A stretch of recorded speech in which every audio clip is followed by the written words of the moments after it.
AFR On Demand is brought to you by Breck Golf. Try Beaver Creek today, just 20 minutes from downtown Baton Rouge in the Zachary area. They've got a PGA Tour driving range, a short game practice area, 30 to 40-yard practice shots. It's a great place to chip and putt and practice if you don't have time for a full round. Book your tee time today, golf.breck.org, golf.breck.org.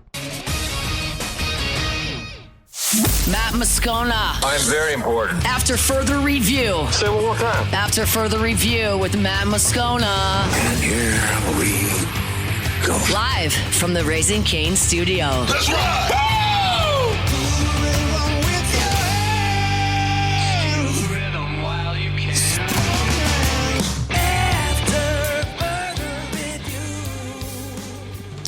And off we go. Welcome aboard. Glad you're with us. It's AFR presented by Relief Windows. Not today in the Raising Cane studio. We are actually in the bowels of Tiger Stadium. We're here at the Lawton Room in Tiger Stadium, a place that LSU fans don't often get to see. It's a place where they host recruiting events and things of that nature.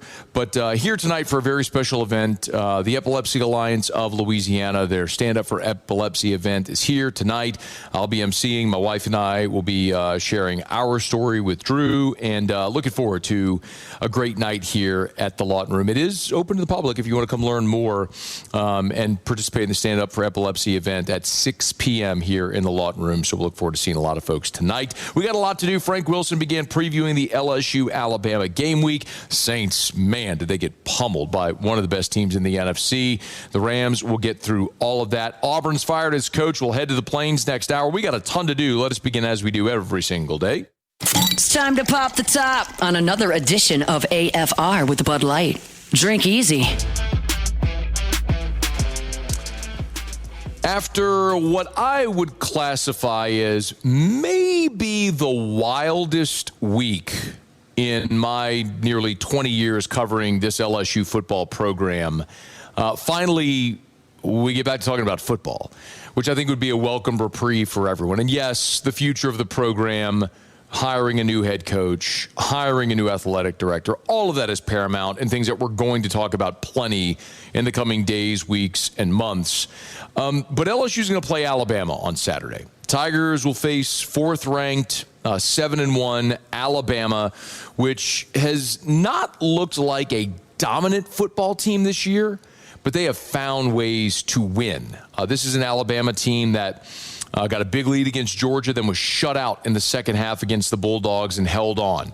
This was a team that had to hold on in a one last drive ditch effort from Missouri on the road when Missouri had a chance to go win the football game. This was an Alabama team that needed a couple of Diego Pavia turnovers in the red zone to beat Vanderbilt. An Alabama football team that was down 8 on its home field to a bad South Carolina team in the final minutes of that football game, and then Lenora Sellers quite literally fumbled away the game. All that to say, you credit Alabama tremendously for their resolve, their ability to find ways to win football games, but they certainly have not been a dominant football team, and I think that is maybe the biggest difference across the landscape of college football.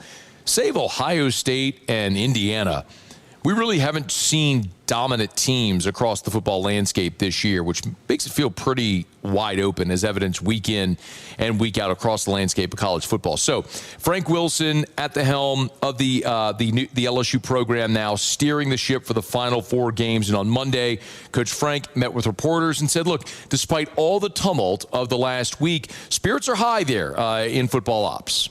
Really pleased with the morale of our football team is extremely high right now. As we wrapped up what was a bye week, our team really came together. I thought it was a time of reflection for our football team to look at the things that we had not done well and to correct those things. I think we did that.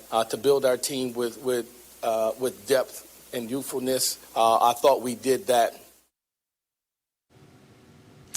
Now, I am of the opinion that when you are 8 games into a season, you are what you are. You can't categorically change who you are 8 games in. Your strengths are your strengths. Your weaknesses are your weaknesses. And maybe in a given week, there can be tweaks to a plan to accentuate some of the things you do well and change focus. For example, we've talked plenty about LSU running the football. Last week, when Coach Frank met with reporters, he noted and said definitively, we are going to run the football. That was his quote. We are going to run the football. Well, the head coach is the running backs coach. And the man calling plays now, Alex Atkins, while he's the tight ends coach, he is by trade an offensive lineman. So I don't doubt at all that LSU is going to run the ball more. Just for context, LSU is 124th in the country in rushing attempts. Now, when you look at rushing offense, LSU is 124th at 106.3 yards per game. But we're talking about just how many times you turn around, hand the football off, and try to run it. They're near the bottom of the country in college football in rushing attempts. So you can't run it if you don't even try to run it. And I am of the belief that this team can be better running the football if they make an effort to do that, which they weren't doing prior, which I absolutely believe they will do. Now, this whole thing gets complicated a little bit this week in particular, because it sure sounds like you are going to be shorthanded on the offensive line. Remember, Tyree Adams, your starting left tackle, was injured in the game against Vanderbilt after about 15 snaps. DJ Chester replaced him, played the balance of that football game. Chester had the tightrope procedure. Brian Kelly disclosed that before the Texas A&M game. And so the thought was that you would not have DJ Chester for likely 4 to 6 weeks as it moves throughout the remainder of the season. Carius Curne replaced Adams. Carius Curne replaced Adams against Texas A&M. And in late in that football game, Curne suffered a knee injury. By the way, Coach Frank, I asked him today, he would not confirm a knee injury, but that's what has been reported. And so I asked Frank on Monday for an update there at left tackle with Tyree Adams out and the update on Carius Curne. Tyree Adams is out. Carius Curne is questionable. He was here yesterday for the scouting report in the walkthrough of Alabama. He participated in it. We're hopeful. We're taking it day by day, but right now his status will be questionable. So if you don't have Adams and you don't have Curne, then what actually is the option there at left tackle against Alabama? Here's Frank. We're working on exactly how that would look, whether that would be DJ Chester, whether that would be flopping Weston over. We have a couple of scenarios that we're looking at right now. Probably the most immediate thing would be is to put DJ Chester in at left tackle and do the things we need to do to allow him to play his very best. Now, I don't hate that option, and in particular this week, but just to go through what the options would be at left tackle, look, DJ Chester, remember when Tyree Adams went down against Clemson, Chester went in for 4 snaps at left tackle. He played almost the entire game at center against Louisiana Tech when Braylon Moore was injured on the first snap. He played in the second half 18 snaps at center against Southeastern when the backups rotated in, and then, of course, played left tackle against Vanderbilt when Tyree Adams went down, and then played left tackle for 13 snaps against Texas A&M when Carius Curne went down. So Chester has played 3 games at left tackle for, let's see, I'm sort of 38, 42, 52, 55 snaps. He's played 55 snaps at left tackle across 3 different games, and of course started 13 games a year ago at center. Now, my contention is DJ Chester is a guard. But in this situation, you have a guy that has started a bunch. He started on the road in the SEC. I don't think he'll be intimidated by the crowd. It just, does the skill set match what you're going to need in this game? The thing I will tell you, if you're looking for a reason for optimism, I'm not here to sunshine pump and tell you only all great things. But if you're looking for a reason for optimism this week, if you were to look, and objectively, LSU's weakness is on the offensive line. It's the weakest position group on the team. Nobody would argue to the contrary. But Alabama, which was built for so many years under Nick Saban at the line of scrimmage, was so dominant at the line of scrimmage, with this big, space-eating defensive lineman. I mean, we think back to 2015 and when, Fournette, basically his name was already, inscribed on the Heisman Trophy, went to Tuscaloosa, and they just couldn't move against Jerron Reed and Ashawn Robinson and those guys. This Alabama team, while they are statistically good defensively, they're 24th in total defense, 20th in scoring defense. Alabama is 72nd in the country against the run. Teams average 149 rush yards a game against Alabama. And when you look at pressures, they're even worse. They're 83rd in sacks. Through 8 games, Alabama's got a total of 15 sacks. So they're averaging 1.88 sacks per game. All that to say, yes, your offensive line has been by a mile your greatest weakness this year, but Alabama's defensive front hasn't been awesome. Like, it was a much greater concern not having Tyree Adams against Texas A&M, which came into Tiger Stadium top 10 in both sacks and TFLs. So, you're sitting there, preparing against one of the best pass rushes in the country with an offensive line that hasn't been very good and without your left tackle. Well, 7 sacks, 11 TFLs later, that's kind of how you expected it might look. This feels different because Alabama doesn't generally get home with their pass rush, and their run defense has been susceptible. This feels like a game where LSU is going to line up and run the football. And yes, I think DJ Chester is serviceable at left tackle in the running game. Chester is a 6'7", 320-pound, gigantic human who, if you tell him, put your hand on the ground and run through the guy in front of you, he can do that. When you have him put his hand on the ball and snap it and make calls and checks, or move into left tackle where he has to kick slide and get in space against elite edge rushers that are super fast off the edge, I don't love DJ Chester doing that. He is a guard, and I think he could be a very good guard if he ever gets the opportunity to play his natural position. But in this situation, I think the emphasis is going to be for DJ Chester to get out there to do his dead level best and hopefully see an LSU offense that focuses on the running game, which would be certainly a contrast to what we've seen up until this point in the season. As the week moves along and we get updates on health there along the offensive line, we'll certainly share them with you. But LSU getting set now to get back on the field Saturday in Tuscaloosa, and little up in the air who will be playing left tackle for the Tigers. All right, it's After Further Review. Our show open every day is brought to you by Bud Light. Drink easy with the great taste of Bud Light, the official beer of AFR, the official beer of your Fighting Tigers of LSU. As a matter of fact, got to hang out with my friends over from Mockler Beverage this past Saturday over at Rock the Country. They were there. We drank some delicious ice cold Bud Lights. Was rolling through the grocery store over the weekend. Grabbed a case of the 24 cans of the officially licensed LSU Bud Light cans with the white cans with the LSU logo on it. You can always check it out and make sure that you drink easy with the great taste of Bud Light, the official beer of AFR, the official beer of the LSU Tigers. All right, y'all, it is After Further Review. We're here at the Lawton Room at LSU and excited to be here for the Stand Up for Epilepsy event, all raising awareness for the Epilepsy Alliance of Louisiana.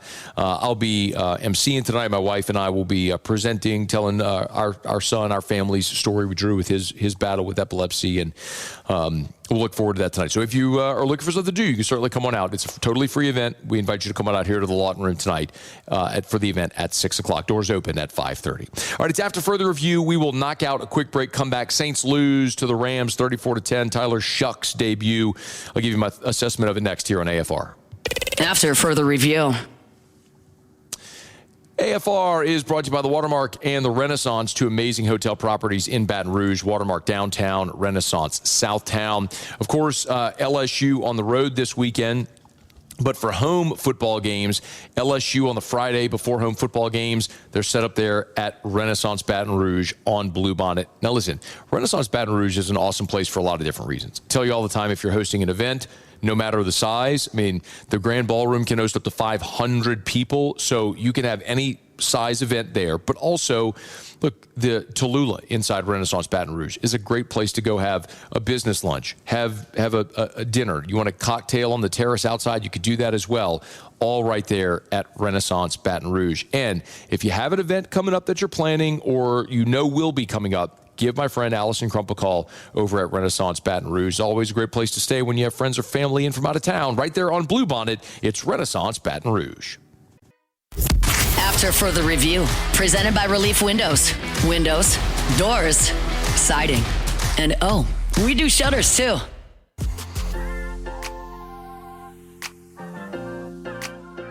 Play a lot more efficiently, run the football better, but certainly, third downs, red zone, fourth downs, they really control the game in so many ways. And so we didn't get enough shots at it. We didn't get enough opportunities. We got to play obviously a lot better. A lot of this comes down to, the details and the fundamentals of the football game. And so, sometimes it's a simple game and we got to play better and give ourselves more opportunities. And so, when you look at it, we had 40 snaps on offense, probably an all-time low. And then they had 77. So they obviously controlled the ball for much of this game. Kellen Moore, after the Saints lose 34-10 in LA to the Rams, it's probably the caveat that I have to start with because I've said this literally every game we've talked about with the New Orleans Saints all season. I'm not so much concerned with wins and losses. I didn't think this team would have a lot of wins. I picked them 5-12. I might have overshot the mark. So I'm not really so much concerned or disappointed with the losses. We talked about it for months in the offseason. This is one of, if not the worst roster in the NFL. To anticipate or expect them to win games, to be uber competitive would have been short-sighted. So I said at the beginning, I'm not going to sit here on Mondays and rant and yell and scream about wins and losses because I just didn't expect this team to win games. Situations or circumstances within games we can certainly talk about, like week one when Kellen Moore just forgot that he could actually call timeouts against Arizona at the end of the first half, those types of things. And I know that in this situation after a game like that where there's all kinds of awful. Kellen Moore mentioned 40 offensive snaps. The New Orleans Saints possessed the football for 16 minutes and 7 seconds. Just for context, that's the 16 minutes and 7 seconds time of possession is the 13th lowest in NFL history. Not Saints history, in the history of the National Football League. There's only been 12 times in the history of the league that an offense has possessed the football for less time than what the New Orleans Saints did on Sunday against the Rams. So I know there's a lot of people today who are crushing Kellen Moore, the game plan, the play call, the offensive line, the defense for their inability to get off the field, Tyler Shuck, all of it. And you're right for all of it. I mean, when you lose like that in the NFL, it is wholesale awful across the board. I mean, just look at whatever metric you want to look at. 30 first downs for the Rams to 10. They ran 77 plays. You ran 40. They put up 438 yards of offense to your 224. We just talked about time of possession. You ran the ball for 57 yards. It is awful. And so the New Orleans Saints are 1-8. This is the worst start in 45 years. The 1980 team, which finished with the worst record, 1-15, had the number one overall pick. That team started 0-14 before they finally won a football game. So this is awful in every kind of way. The 40 offensive snaps, that's the second fewest in franchise history. So awful in every way you can imagine. There's just nothing really good to say. 3 straight 3-and-outs to start the game. After you took the football to start the game, you won the toss and elected to receive and promptly went 3-and-out. And then they promptly went on a 12-play, 88-yard drive that ate up 6:43 off the clock and, of course, netted them a touchdown. Listen, the New Orleans Saints defense... I'm talking about Tyler Shuck in a second with his first career start, and I'll give you my thoughts on Tyler Shuck. The New Orleans Saints defense is awful. You can point to Brandon Staley. You're not wrong. We could point to aging veterans. You're not wrong. You could point to young players who we thought would be better or hoped would be better. You're not wrong. I have continued to bang the drum that Kool-Aid McKinstry is not a number one cornerback. It is very obvious. That is disappointing. He draws the assignment of a number one every week, and every week he gets dusted, and this team can't actually defend. He had a brutal pass interference. He gave up 2 touchdowns, one to Puka Nacua, where he got toasted on the corner route. He's not a good player. Alontae Taylor, same thing. Costly penalty near the goal line. Also completely lost his eyes, gave up the first touchdown. Jonathan Vilma said on the broadcast that Alontae Taylor is a better player than he's showing near the goal line. No, he's not. We have a large enough sample size to know who is good, who is not. And with Alontae Taylor, it's a multi-year sample size. So I'm not saying Kool-Aid McKinstry will never be a starting caliber player in the NFL. He's just never going to be a number one. And every week in the NFL, you're going to draw somebody's number one. And week in and week out, it doesn't matter if it's Marvin Harrison Jr. or JSN, or if it's Stephon Diggs, or if it's Puka Nacua. It's just, he's going to draw everybody's number one. And every week, he loses way more than he wins. He's not a number one corner. Maybe he's a nickel. Think of it in terms of the offense. You drafted Trevor Penning thinking he was going to be potentially your starting left tackle. That didn't work. You moved him to right tackle. That didn't work. Now he's a guard. And he's settled in there. It's not what you thought. He could be a contributing player, but he's just not going to be a number one. So that, for me, is defensively the biggest disappointment here. Because you'd really hoped, after using 9 draft picks and coming into this season, hoping to see some of the guys that you've invested draft capital in take that step to being cornerstone pieces that you could build around.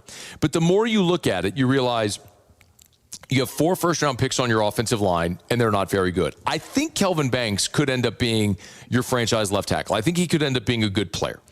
But when you look at the rest of that offensive line, you ran for 57 yards. Your inability to move bodies and consistently run the ball is atrocious. If I look on the other side of the ball, Brian Brzee continues to be almost non-existent as an interior presence. We just talked about Kool-Aid McKinstry on one side. Alontae Taylor is not a corner.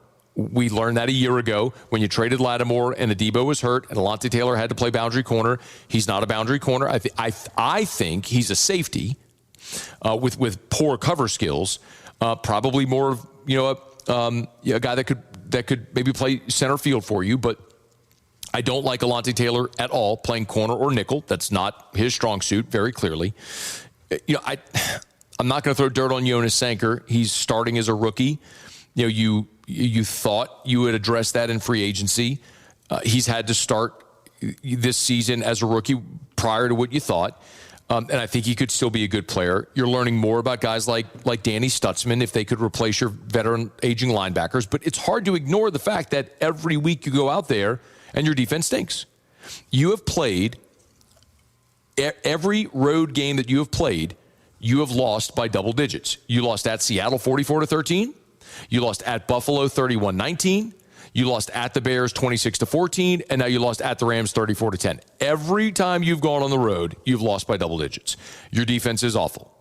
So I would love to see them invest in the defense in the draft, but they did that this year with Quincy Riley, with Danny Stutzman, with Jonas Sanker, and you're just not good.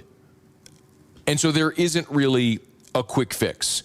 The trade deadline's coming up in less than 24 hours from right now, as we're sitting here on this Monday. And so I think that means the Saints have to be total tear-it-down sellers. Anyone that you can get any value for, you do it.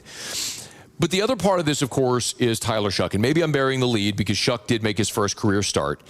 And aside from the 2-minute drill, which was really impressive as they went down in less than a minute on the 2-minute drill and scored right before halftime, there just wasn't an awful lot to necessarily hang your hat on. And it's really hard whenever, you take the ball to start the game and you go run, pass, punt, and you go 3 straight 3-and-outs, and you can't protect and you can't run the football, and there's no semblance of balance.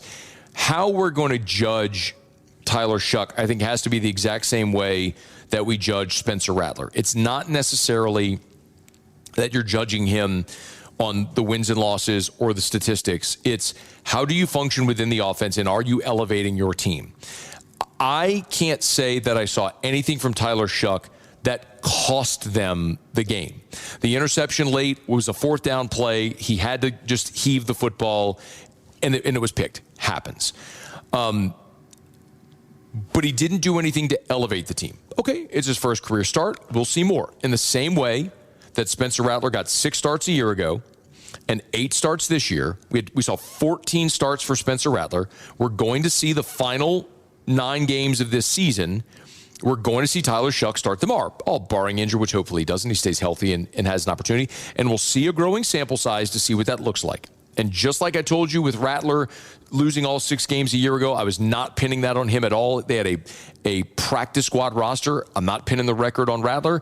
I'm not going to pin a loss like this on Tyler Shuck for a bad team. I just need to come through this year to know if you think come April, if you think you can build with either one of these guys, Rattler or Shuck, then you're using that top 5 pick, potentially the number 1 overall pick, on a position other than quarterback. Maybe you're getting the best edge rusher in the draft. Maybe you're finally going to get an elite weapon on the outside. Maybe it's a dominant interior defensive lineman. Whatever it may be, but you got to know. And so we're going to look at this sample size as it grows for the remainder of the season to see if Tyler Shuck can be that guy. I didn't see anything that tells me definitively he can't or it was awful, but I didn't see anything that says, yeah, he showed flashes to show you he can be the franchise quarterback. You're on the road again next week at Carolina, a little bit less of a test than playing one of the best teams in the NFC with the best defensive front in the NFC.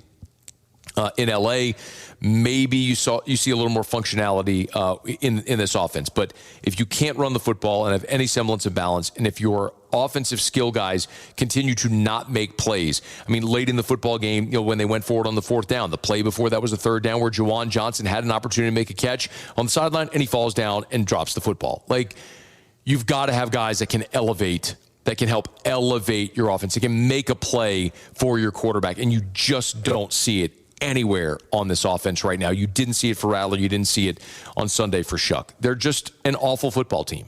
And I don't know that at this point, if you're worried about, is Kellen Moore the guy? Is he a leader of men? Can he culturally fit?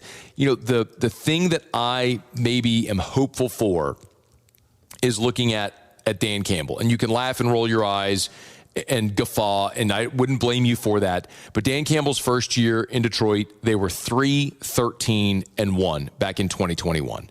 I mean, that 2021 Detroit team was an awful football team that got blown out and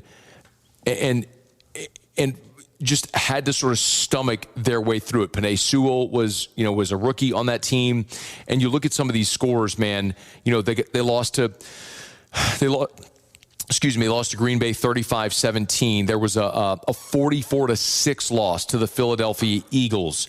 There was a 38-10 loss to Denver. They lost 51-29 to Seattle. I mean, there were some atrocious losses by the Lions in that first year under Dan Campbell, but they stayed the course and kept building culture and felt like what they were doing was pointing in the right direction. So I don't want to tell you that these losses, even as lopsided as they are, mean you can't overcome them.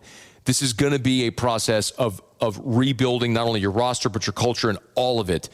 And hopefully, as they move throughout the course of this season, they can learn more about their roster to build toward next year. It never wants to be just a consistent wait till next year conversation. But if you came into this year with any idea other than we're learning about guys on this team for the future, then you were short-sighted and misguided on this team, because it was always going to be like this. And Sunday was awful, and I hope there are better days ahead for this New Orleans Saints team. But part of me actually just says I hope they just keep stockpiling L's and puts them in the most advantageous position come April to try to draft future cornerstone pieces. But Sunday, 34-10 at the hands of the Rams. And, I mean, if the Rams didn't take the air out of the football in the second half, it could have been much, much worse. All right, it's after further review. We are here at the Lawton Room inside of Tiger Stadium for the Stand Up for Epilepsy event with the Epilepsy Alliance of Louisiana. Our Monday shows are brought to you by Relief Windows and ReliefWindows.com. We will talk more a bit later in the show about the Saints at the trade deadline, which is on Tuesday at 3 o'clock Central. So when we start the show Tuesday at 3 Central, that is the trade deadline. I think the Saints need to be sellers. What is realistic out there? We'll get to that coming up in the next hour. Okay, it's after further review. We're brought to you by the Williamson Eye Center, 924-2020, 924-2020, 924-2020, or williamsoneye.com. You want to see 2020, call 924-2020. We're getting near the end of the year. If you have HSA or FSA funds, don't let them expire. You can use it for LASIK, EVO ICL, PRK, the custom lens replacement. Stop going through life reaching for those readers or shoving contacts in your eye or reaching for your glasses. Let that be a thing of the past like I did. Call Dr. Blake Williamson at the Williamson Eye Center, 924-2020, 924-2020, or williamsoneye.com. Okay, y'all, it's after further review. Quick break. We'll come back. We'll go around the SEC, and we'll certainly lead talking about another shakeup, this time on the Plains. Hugh Freeze out at Auburn. We'll knock it around next on AFR. AFR. Our friends over at Duplessis Builders, man, awesome people. Derek Duplessis will build you a beautiful pool, but also their way they give back to the community is just outstanding. DuplessisBuilders.net is the website. DuplessisBuilders.net. Yes, at Duplessis Builders, they'll build you that beautiful custom dream pool, outdoor kitchen. But maybe you don't want the big, giant resort-style pool. Maybe you have a smaller backyard, or maybe you just don't want something quite as ornate. Okay, they have options for nearly any budget. As a matter of fact, if you go to the website, DuplessisBuilders.net, DuplessisBuilders.net, you can see 11 different pool models that they already have, and you could choose which one you want, starting as low as $49,000, and they have financing available. Same for their outdoor kitchen builds as well. So if you've ever been interested in a pool or an outdoor kitchen, no matter what your budget, our friends at Duplessis Builders have an option. Check them out online at DuplessisBuilders.net. After further review, presented by Relief Windows. Windows, doors, siding, and oh, we do shutters too.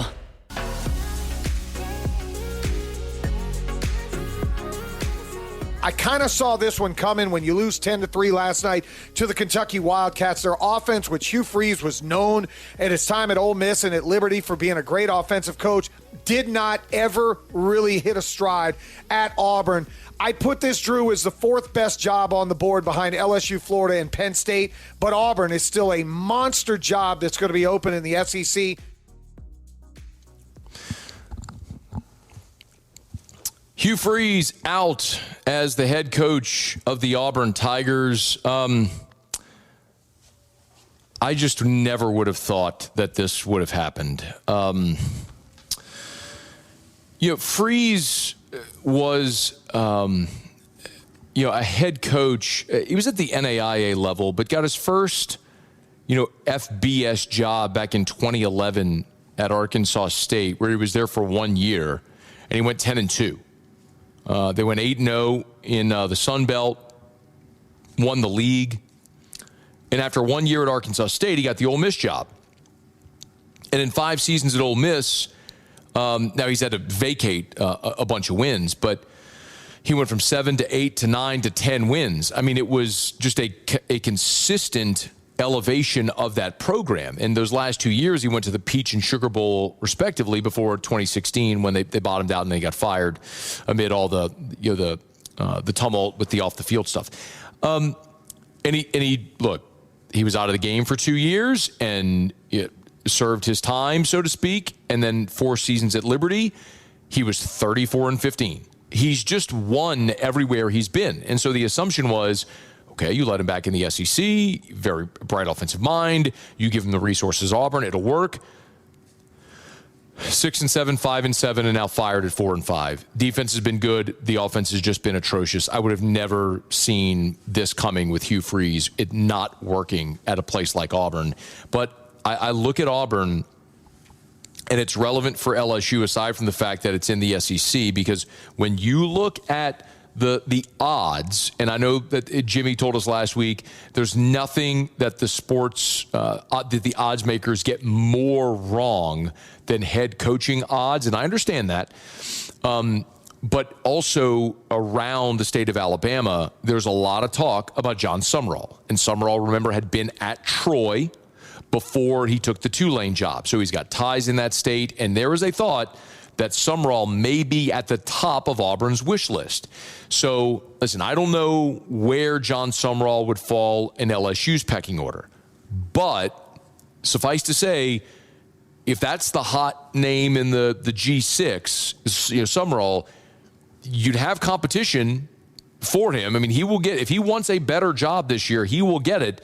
And it stands to reason that Auburn now being open could be the one that would be the most interested in Summerall. So if LSU wants John Summerall, you may have competition for him now. Why the Tigers may need to be a little more proactive with the decision they make and who the next coach of the LSU Tigers will be.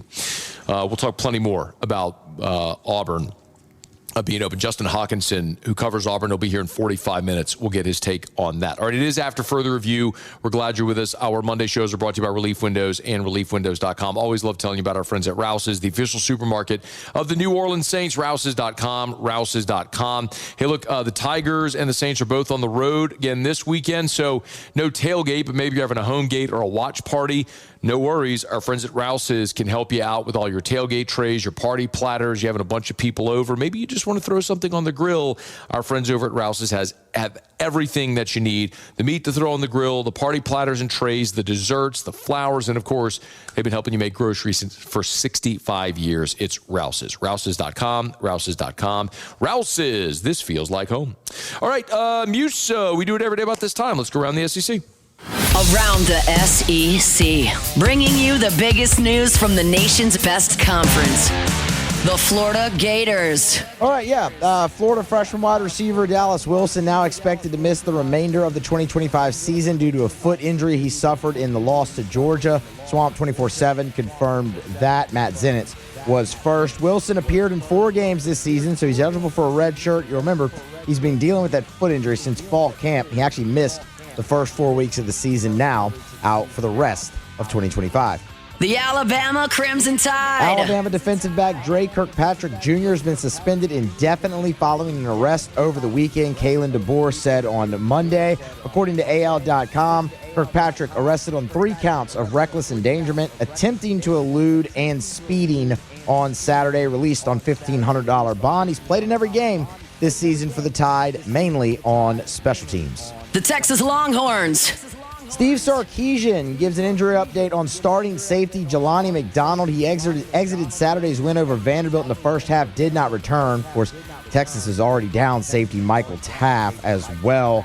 Sarkisian said McDonald is in the concussion protocol, just like last week. Really out of his hands, alluding to Arch Manning. Texas is on bye this week before a trip to Georgia. The South Carolina Gamecocks. Shane Beamer, already 2 major changes on South Carolina's 2025 coaching staff. Of course, offensive line coach Lonnie Tinsley and Mike Shula, the offensive coordinator, this past weekend. On Sunday on a conference call, Beamer was asked about Lenora Sellers and if he remains committed to the second-year signal caller. Beamer said yes, he does, believes Lenore's certainly they need him to do better, but believes in him as the guy. Quote, there's no question about it. 1,500 yards, 7 touchdowns, 5 picks so far for Sellers in 2025. The Auburn Tigers. Auburn lost their first commitment since Hugh Freeze was fired. That's 3-star running back Eric Perry, been committed to the Tigers since June. He has also since today announced that he is committed to Memphis. The Missouri Tigers. Missouri flips a 3-star cornerback Jackson Gates from BYU. Officially visited Como back in September. Was originally offered by Eli Drinkwitz in June. 6'1", 175 pounds. Track star as well, 10'3" in the 100 meters. Number 50 cornerback for the class of 2026. The Arkansas And Razorbacks. finally, Arkansas had a pledge flip to Florida State. Safety out of the state of Florida. Been committed since June 9th, but now we'll head to Tallahassee. That's around the SEC.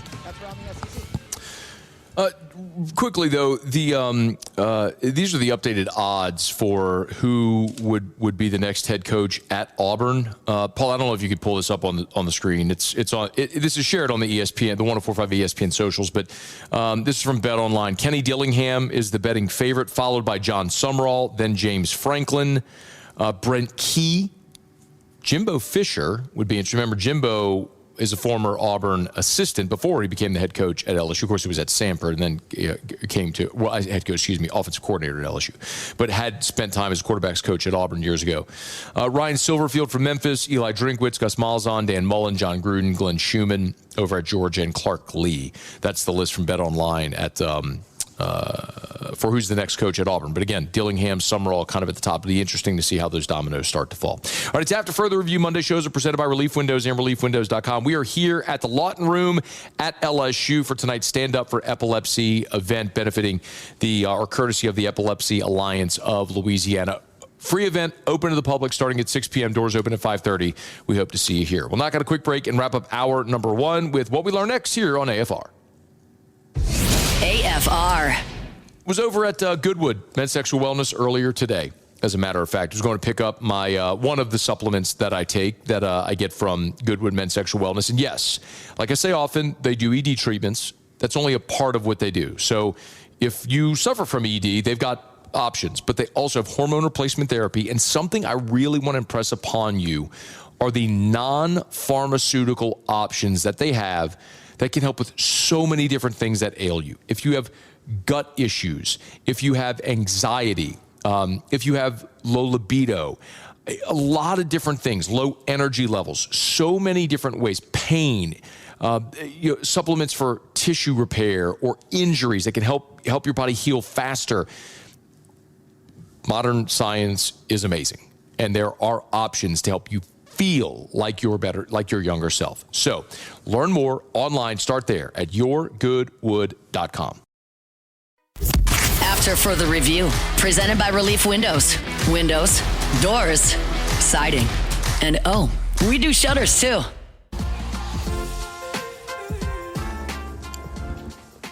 All right, wrapping up hour number 1. Always appreciate our friends at Relief Windows and ReliefWindows.com. Windows, door, siding. They do shutters too. Relief Windows and ReliefWindows.com. Every Thursday, Muse, Paulie, and I give you 3 things to keep an eye on during the football weekend. We come back on Monday, talk about it. We call it What We Learned. Let's do it. We watched. Now, let's review.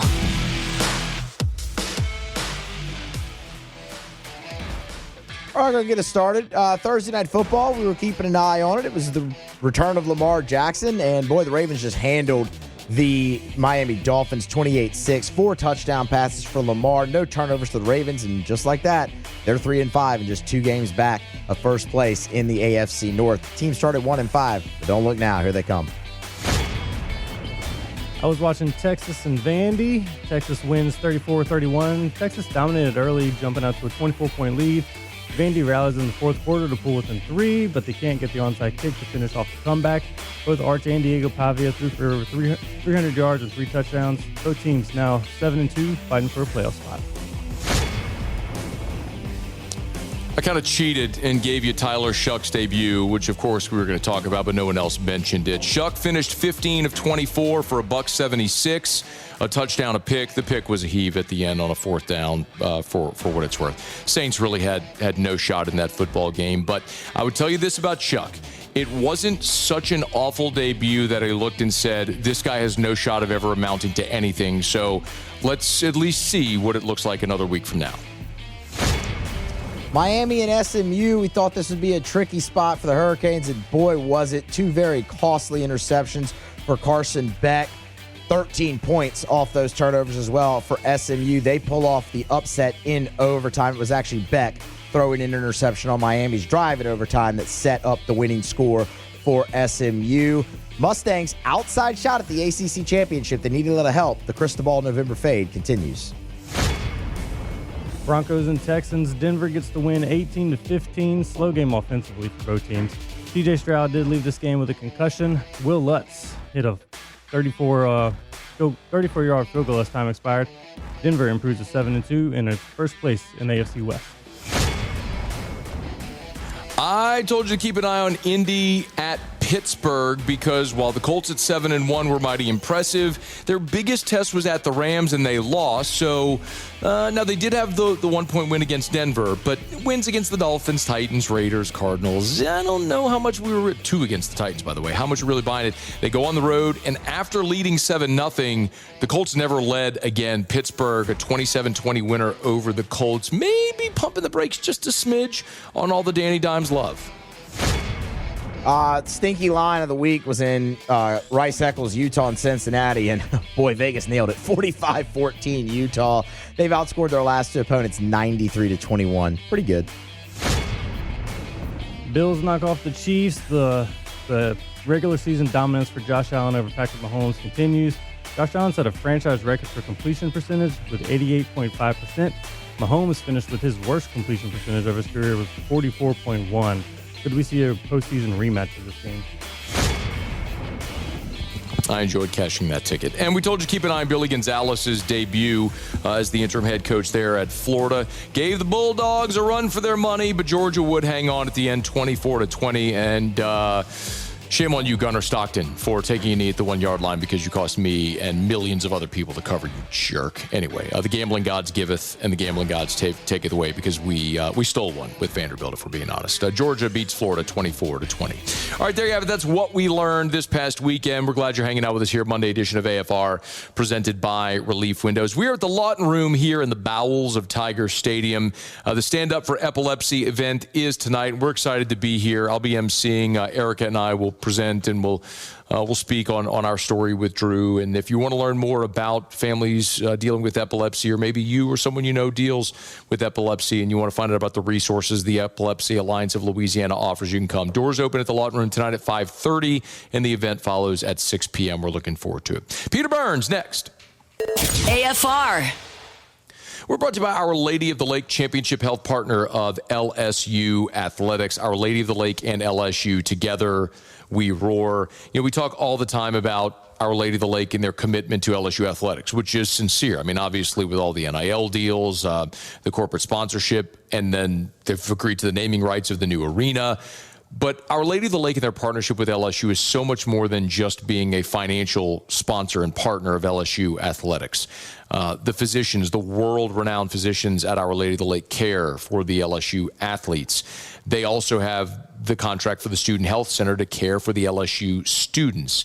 And then, of course, with the many different, of course, the Regional Medical Center, the Lake After Hours clinics, the Children's Hospital, the many different ways that Our Lady of the Lake cares for everyday champions like you and me. It's Our Lady of the Lake. Learn more at ololrmc.com/LSU. Our Lady of the Lake and LSU, together we roar.